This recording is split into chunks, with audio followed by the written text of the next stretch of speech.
Hello, everybody, and welcome to another episode of Let's Talk About. This is me, Amin. And this Alex. And in this episode, we're going to talk about something slightly different. But before we do that, I just want to bring attention to the new equipment that we have in the studio right now. So in our previous episode, the WhatsApp terms and condition thing, at the start of the show, I apologized with regards to our audio and video quality. It's not up to the standard that we usually produce, and I was like so not happy with that. I told the team that okay, we need to make sure that this doesn't happen again. So the team did like a lot of research. Zachary and Rory did all the work in terms of looking for the equipment and everything, and we went out to get like the proper equipment for podcasting and audio recording. So I'm super happy that we have these stuff in the studio today, and hopefully from now onwards, from this episode onwards, moving forward, we won't have any more issues with audio. And I want to know what you guys think. So if you think that this is good, if you're curious about what equipment we got, we can maybe do another episode of that. But let me know what you think of the audio quality. If you're listening to this on podcast or if you're listening to this on YouTube, just let us know. If you're listening to this on podcast, you can come and reach out to us on Facebook or on Twitter and let us say, hey, this audio is really good or it's not good or whatever. And we need your feedback. So how we can improve. If you're like a professional, this is like super new for us. This is the first time we're using all this fancy professional grade equipment. We need tips. We need help. Let us know how we can improve the content better. Not the content, the audio quality better. Okay? All right. Also from the previous episode, we got like a comment from a viewer on YouTube. His name is Fazrul, and he said this: I don't really care about the new privacy and terms. He's referring to the WhatsApp thing. What I really want to know is why this channel name called SoyaCincau. Can you make a video about this channel, how this channel was started, and how the name was chosen? But only if you don't mind. Okay, Fazrul. First of all, I just want to say thank you very much for first watching the video. I hope you are subscribed to our channel. Thank you for the comment. And based on that, and you gave us like a really good idea, we actually haven't really talked about SoyaCincau and how it started. So we're gonna do this episode especially for you. I hope you find it useful. And let's get into it. So, but for me, it's quite difficult to answer the question why this channel or why this website or why this community thing is called SoyaCincau without like going all the way back to when Alex and I first met. So I think so it's gonna be like a story from like how we first met and then all the way to what we are today.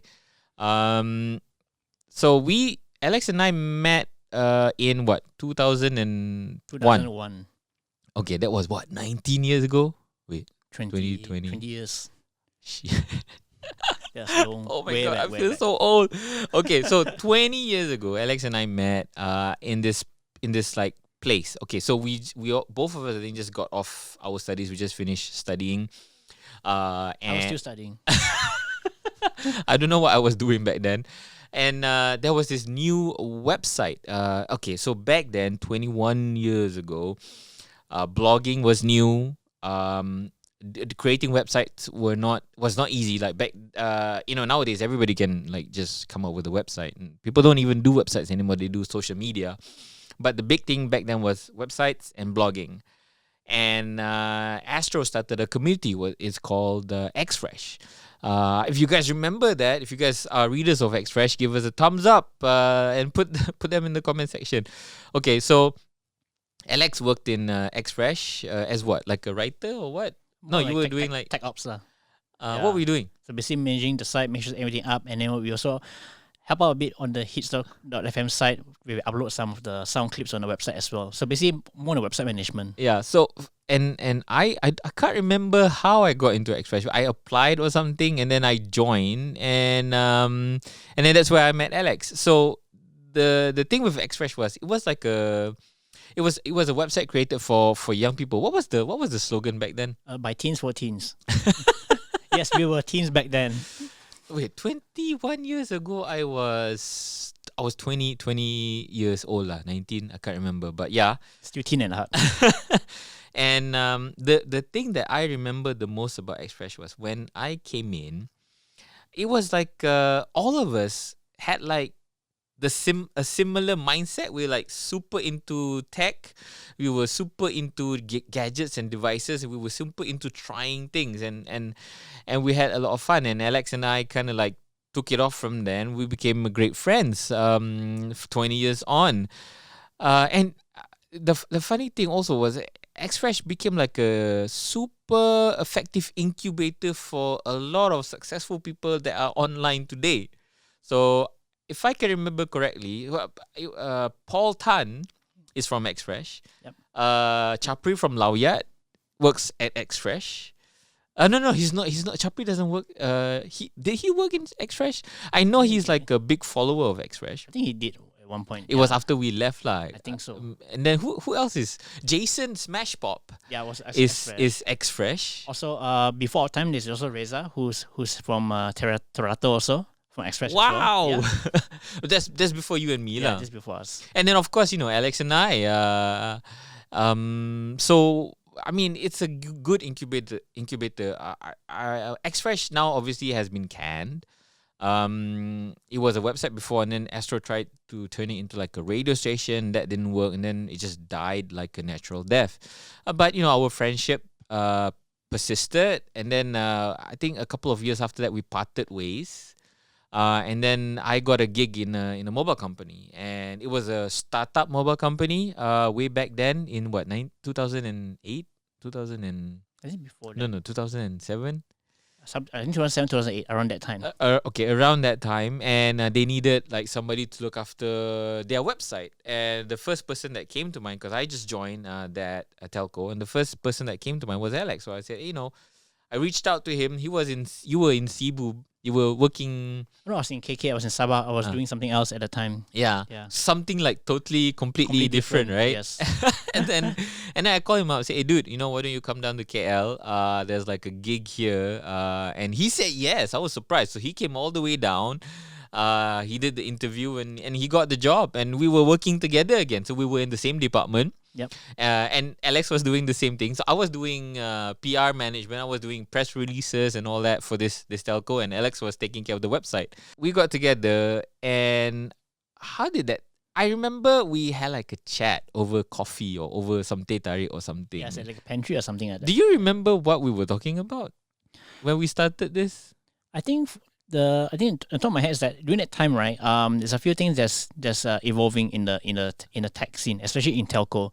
Number one is that I think during that time is when telco started to offer phone deals, Contract plans. And there's a lot of confusion about it because number one, the telco plans back then were very confusing, and the device bundles, we're always debating like, is it more worth it to buy a phone outright or to go through telcos? Yep. Like, what's the catch and all that?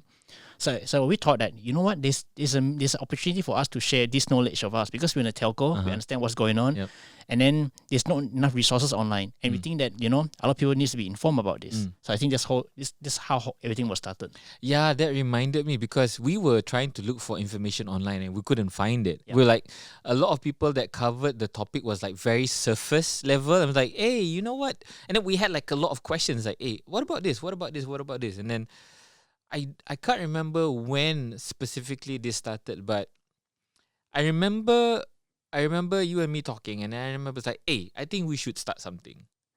And yeah, you're right. Back then, telcos were new. There were like a lot of operators. There was like Digi wasn't called Digi back then. It was Digi. Was it? Yeah, it was Digi, and then I think that time was more after the consolidation. So there's Digi, there's Maxis.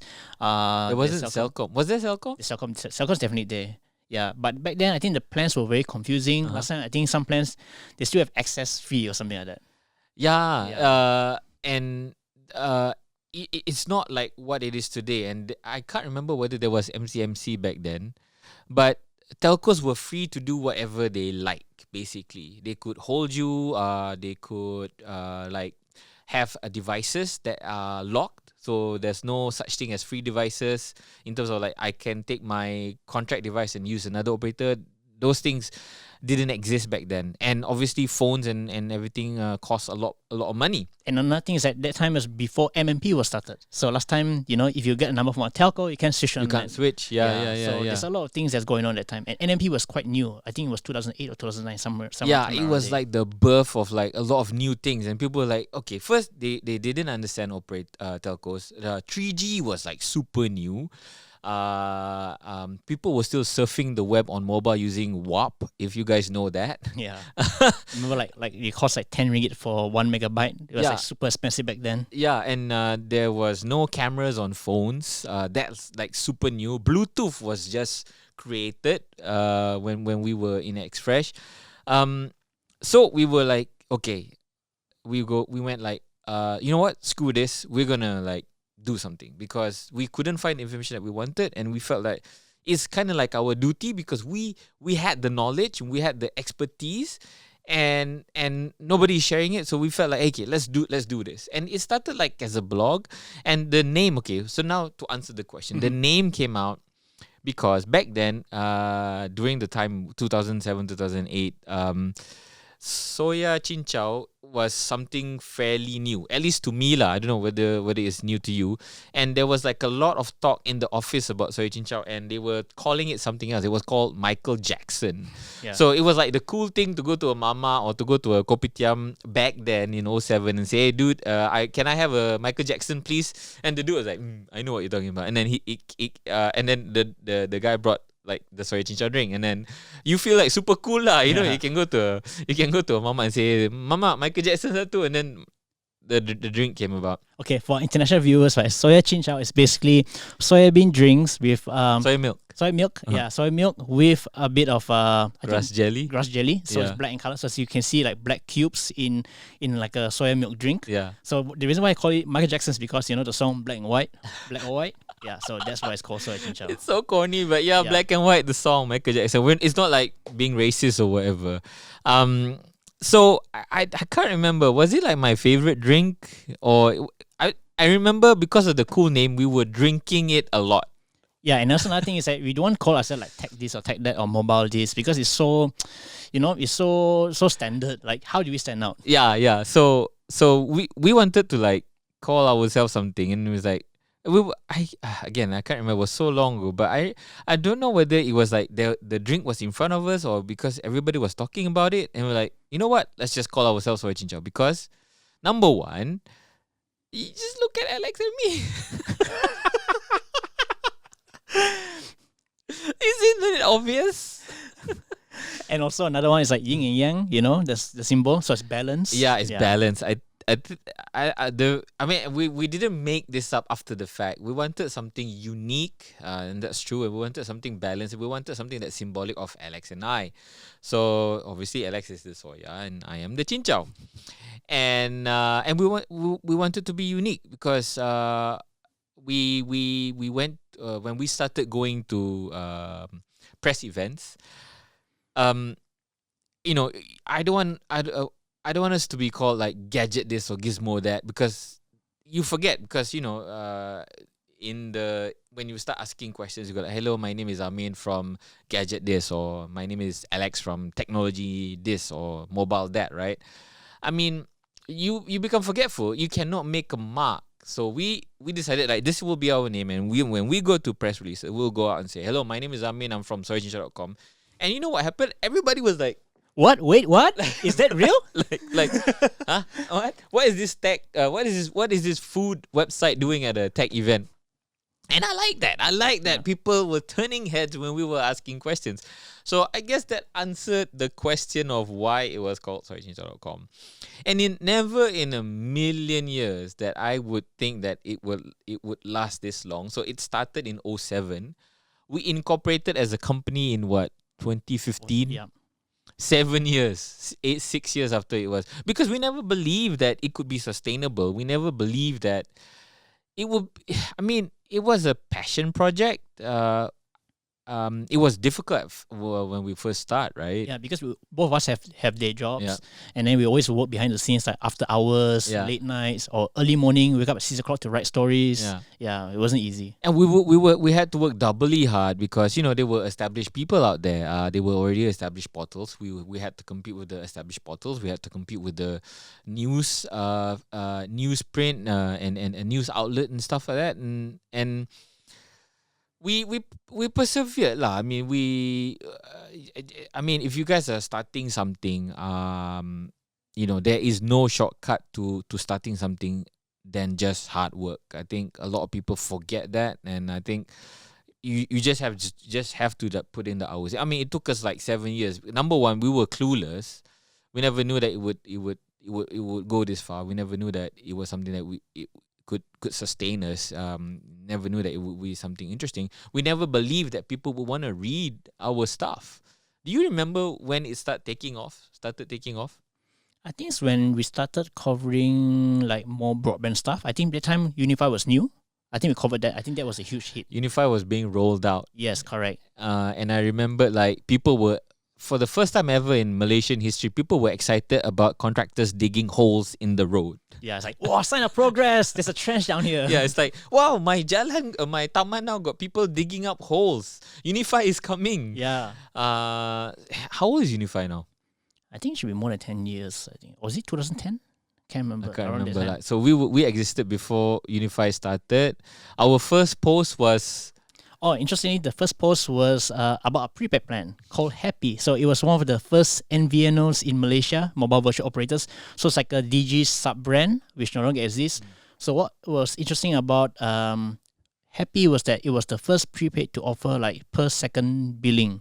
So for those who don't remember, back then telcos, right, how they charge is, I think it was a 60-second billing cycle. So which means that if you make a call, whether it's 1 second or for 60 seconds. 60 seconds, yes. You'll be charged like 60 cents per minute. Yep. And that's expensive. Yep. So I think Digi, they had an interesting way of, changing the game. So they had this prepaid plan that charged per second billing, and it was capped. So what this means is that if you make a call for, let's say, 2 seconds, like, hello, dinner time, put down. 2 seconds, you just pay 2 cents. Yep. And then it is capped at 99 cents in 1 second. So if you make a call beyond 99 seconds, you just pay 99 cents. So like it was an awesome plan for people who like to make lots of phone calls. Yeah, well, back then, people were still making lots of phone calls. Telcos were making a killing on phone calls and SMS. Yes, SMS. So if you guys were from that generation, you remember Academy Fantasia. So that was the first time that telcos were making huge money from SMS. It was like about 50 cents per SMS. Yep. Or something like that. All those premium services, you can go up to 2 ringgit, 3 ringgit. Especially when you want to download like ringtones or color wallpapers and all that stuff. Polyphonic ringtones were a big deal. That cost like 1 ringgit per ringtone, or sometimes it costs up to like 10 ringgit. And then you have call me back tones, color tones, and people call in and they hear music, and also the downloadable Java games, which are pretty crap, by the way. It costs like $10 or more. Yeah, and Nokia ruled the roost. You never had brands. Samsung was making phones. They were making clamshell phones. Yep. There was no brands like Xiaomi, Oppo, Huawei. They were NEC, Alcatel, Ericsson back in the days. Ericsson, yes. Motorola, Nokia, BlackBerry. And then the real smartphones were like the PDAs, like Pocket PCs. Yes, the iPads. The compact. Yeah, and then iPad. the O2s. Do you guys remember this? Yeah, HTC. And it was huge. And they were running Windows, and forget about using your finger. You had to like use a stylus. It's a hard stylus, by the way. You need to really tap really hard. Yeah. So that brings me to another point. The iPhone. So way back then, Nokia and BlackBerry was like dominant in the market. Windows had the Windows Phone. No, not Windows Phone. Was it called Windows CE? I think Pocket PCs. Windows Pocket PC. Oh my God, I forgot about that. So the new entrant into the market was obviously Apple with the iPhone.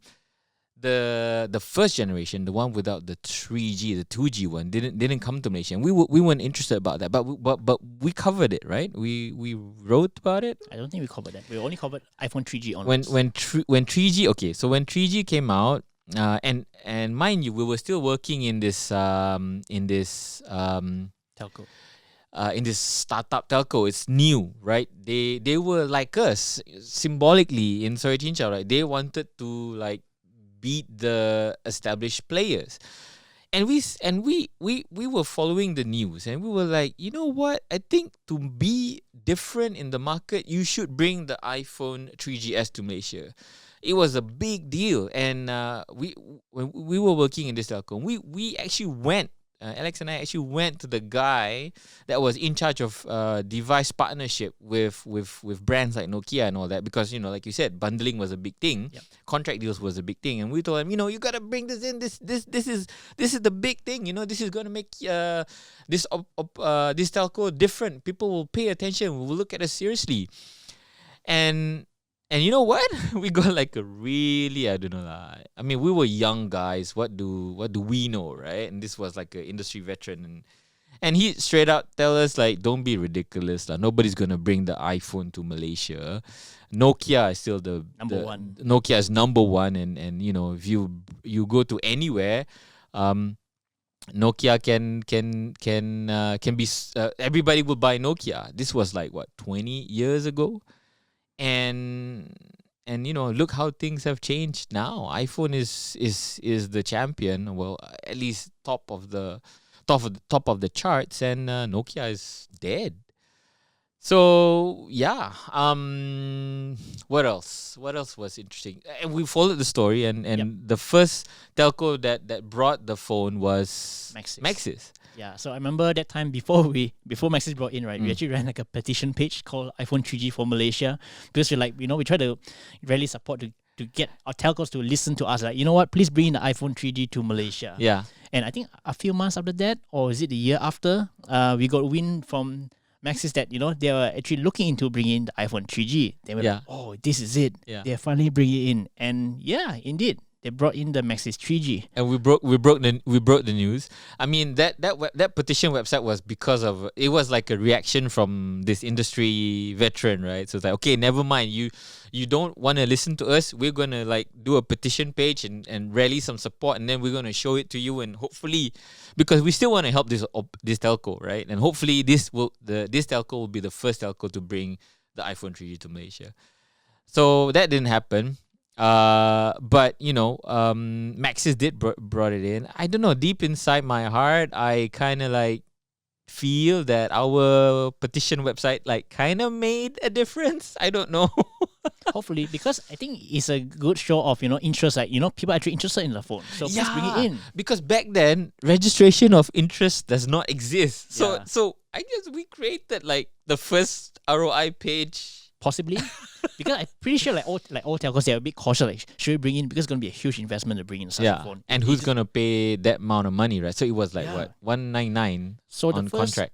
Outright. Okay, let me just say the price outright. So back then, this is in 2009 in March. So the iPhone 3G with 8 gigs of storage was priced at 2,540 ringgit. That's cheap actually. And the 16 gigs is 2,960. That's ridiculously expensive for that time. Really? Yeah, because I think you can get a flagship phone for like less than 2,000 ringgit back then.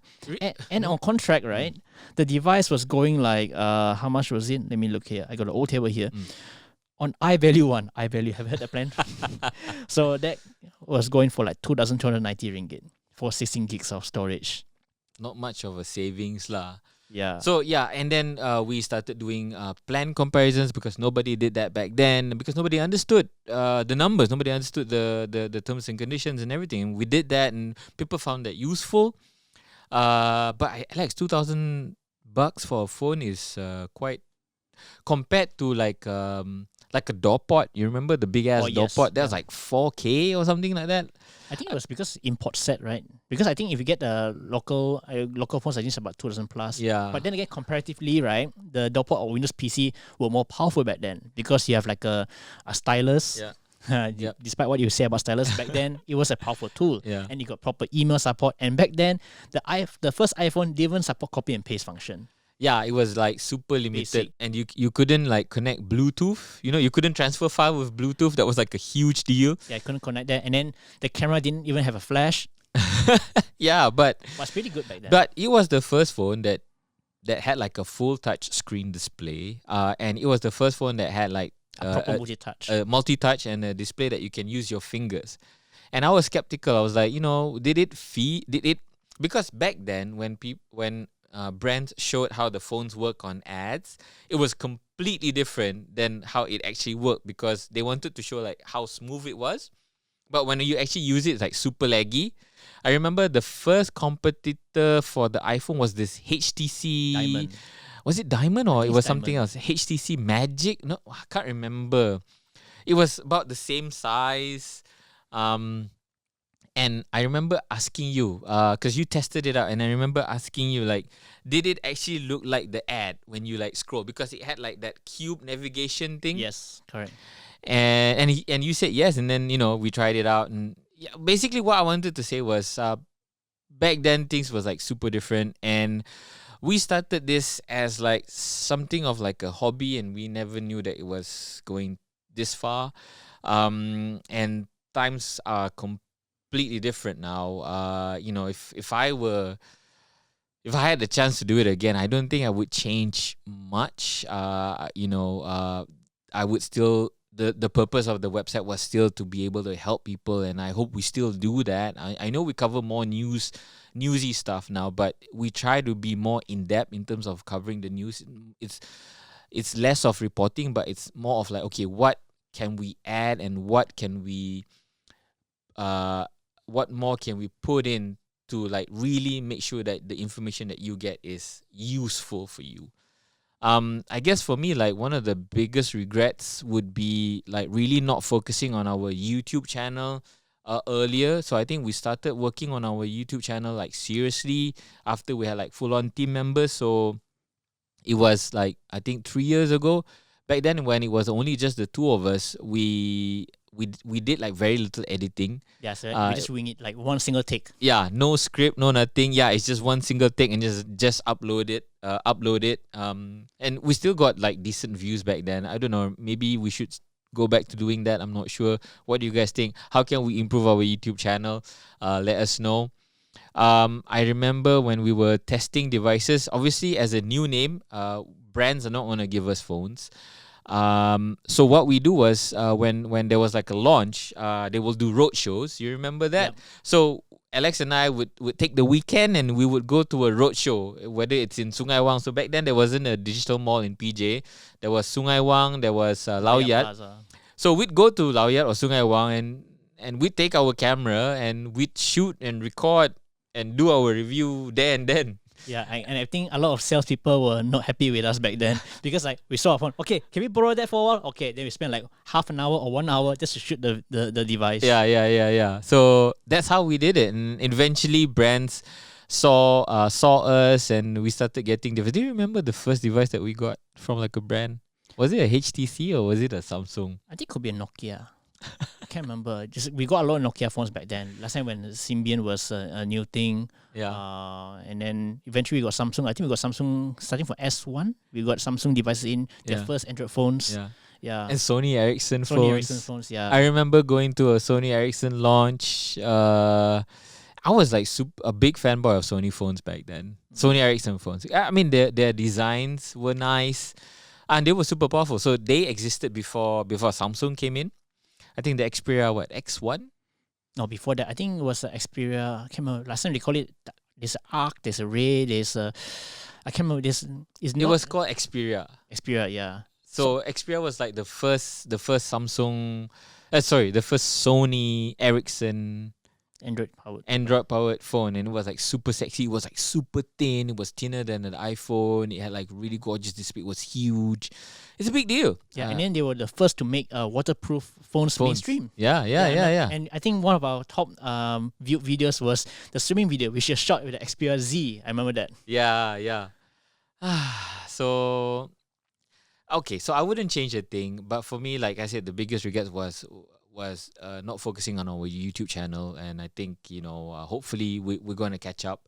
Obviously, I'm happy at where our YouTube channel is right now. But things can always be better. So hopefully, with your support, your likes, your comments, your views, and your feedback, our YouTube channel can grow. What about you, Alex? What is your proudest moment? What is your like biggest regret? Proudest moment, this couple. I remember there's a few things that we uncovered. I think especially when you went for I think it was the first Samsung Galaxy Note event. So at that time, right, the Samsung Galaxy Note was like the big thing, but next to it was it was a Google Nexus device. And I remember you uncovered the story that the face unlock feature can be fooled with a photo.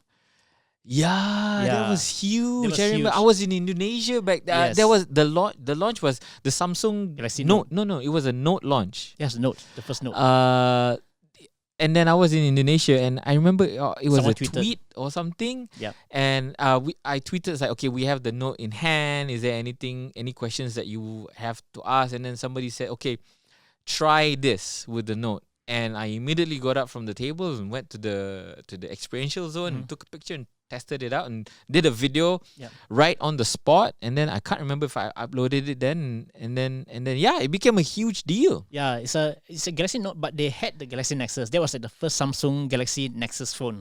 Yeah, and the biggest feature was face unlock, because I think other people were skeptical, saying that this can be fooled with photo. It's so advanced. Even the guy from Android also said that as well. Yeah. And then we just debunked it. Hey, well, you know what? You can just be fooled with a photo. So what Amin did was that, if you can check through the YouTube channel, he took a picture of himself using the Galaxy Note, and he used that picture on the screen of the Galaxy Note, because the Galaxy Note was using AMOLED display, super clear, and he used that photo to unlock the Galaxy Nexus. Yep. It works so and instantly. it worked. Yeah. Yeah, it's like so unbelievable. Like, it was this easy. And it became huge. Yeah, correct. It went all the way to the US, and the Android people, the security guys, had to like respond, and they finally said, "Oh yeah, actually, yeah, you can trick it with a picture." Yeah, but it's going to be safe in a normal use case scenario. That's what he said. Yeah, man, I remember that. I also remember that when we uncovered this baby monitor thing. You remember baby that? cry monitor with the Galaxy S5. Yeah, we were the first to do that. Yep. It was a Samsung Galaxy launch as well. It was in S5. Malaysia. Yep. And we got a tip. It's like, hey, you know what? There's this feature on Samsung. You guys should try it out. And then we did try it out. And we did a post. And again, it went all the way to the US. Obviously, now things are more like, we get less, not eyeballs, but back then, I think 3 years ago, websites like The Verge, TechCrunch, all were looking at SoyaCincau and using us as a source for a lot of information, because a lot of launches were happening in Asia. Yep. And they didn't get phones coming to the US. So we were like among the first to get a lot of these things. And yeah, that for me is like the proudest moment. Yeah, I think that's pretty much it. Fazrul, I hope we've answered your question with regards to how did SoyaCincau started and how the name was chosen, and we will stick to the name. I think if you Google SoyaCincau now, you don't see the drink. you see the website more, and I think that's testament to how far we've come along. Obviously, we still have a long way to go.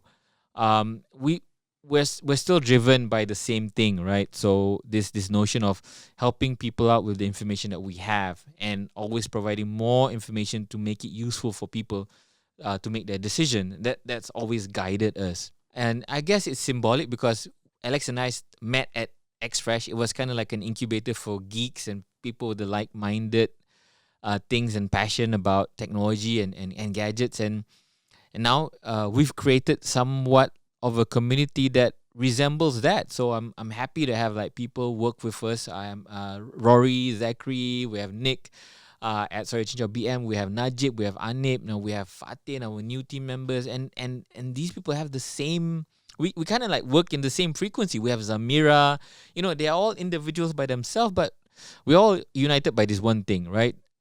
We are all curious. So I guess for us, the next phase is like, how do we get more people involved? What we're about is we're about being inquisitive, being curious, and being informed. And we want to carry that through to everything that we do. So your feedback and your comments, that's huge, because that's something that kind of validates our experiment. So please do keep them coming, and that's really helpful for us. Is there anything else you want to add, Alex? I guess what makes us different is that, we want to the way we write our stories is we want to create like a more informed society. It's like explaining things to your friend or your elderly or your relatives, like, because other people always have questions. And normally when it comes to news, right, the challenge we always have is that, you know, a lot of news out there, they always report on the surface. We want to go deeper than that. We want to answer the questions that really matter. That's the reason why sometimes we go out of text. Sometimes we cover stuff like travel. Sometimes we cover about the E29 program, about what's going on MCO. I know some of you are complaining, why are you doing COVID stuff? Because we want to create a more informed society, because there's a lot of questions, there's a lot of misinformation out there, and we want to be the reliable source they can count on to clear all these doubts and suspicions. And that's something that we're going to maintain throughout our lifespan. Yeah, I mean, like, technology is more than just mobile phone. So if you look at the definition of technology is what it is, right? So a lot of people seem to think like technology is like, oh, it has to be gadgets and gizmos and all that stuff. Actually, it's not. The core definition of technology is something man-made that makes things easier, that help people. So before phones and all that, a table is a technology, a wheel is a technology. And we want to like stay clear from that, not from that definition, but we don't want to be pigeonholed into just covering gadgets and gizmos, because things have changed so much now that everybody has a smartphone. Everybody needs one. You cannot work without a phone. Like people who are doing Grab and delivery services, you need mobile phones. You cannot communicate. Everybody's using WhatsApp. You cannot use like a dumb phone to do work. Your phone. Even cleaners. Everybody. I'm not saying anything about cleaners or whatever, but everybody needs a phone. So regardless of what, people will just buy phones. And yeah, you can only go so much in terms of reviewing, okay, what's the best phone for this budget and all that. Yes, we will still continue to do that, and we will still continue to provide the best information with regards to those things. But the biggest thing that's more interesting for me is that what is next? After you get the phone, what more can you do with it? What about the technology, the applications and services that are available that enable you to do all these things with your phone? A lot of people don't cover that. And what about the decisions or the topics or the reasoning behind all these things? And people don't cover that. I mean, you don't read about that being in the mainstream news. You don't read about that mostly anywhere else. And you can only get that in SoyaCincau.com. So hopefully we've been helpful to you guys. Again, hopefully, Fazrul, we've been able to answer your question. And hopefully our audio is so much better now. So I guess that's pretty much it. That brings us to the end of today's episode of Let's Talk About. Before I finish, I just want to remind everybody that we're also available on podcast. So if you like to listen to us on podcast, we are available on all of your podcast platforms. All you have to do is just search for SoyaCincau.com Let's Talk About, and we're there. If you're listening to us on podcast, please do give us a 5-star rating, because that makes us more visible to more people in the podcast realm, and more people will listen to us. We are also available on YouTube, of course. If you are watching us on YouTube, please do give us a thumbs up if you find the video useful and informative for you guys. Again, comments, suggestion, and feedback really big for us, so drop them in the comment section below. We really like it. And if you haven't already, please do subscribe to our channel. And hopefully, we've answered all your questions. Do suggest us what should the next topic of Let's Talk About be. We're all ears. Okay, guys. So this is me, Amin. And this is Alex. And that's it for now. Thanks for watching. Catch you guys later. Bye. Bye.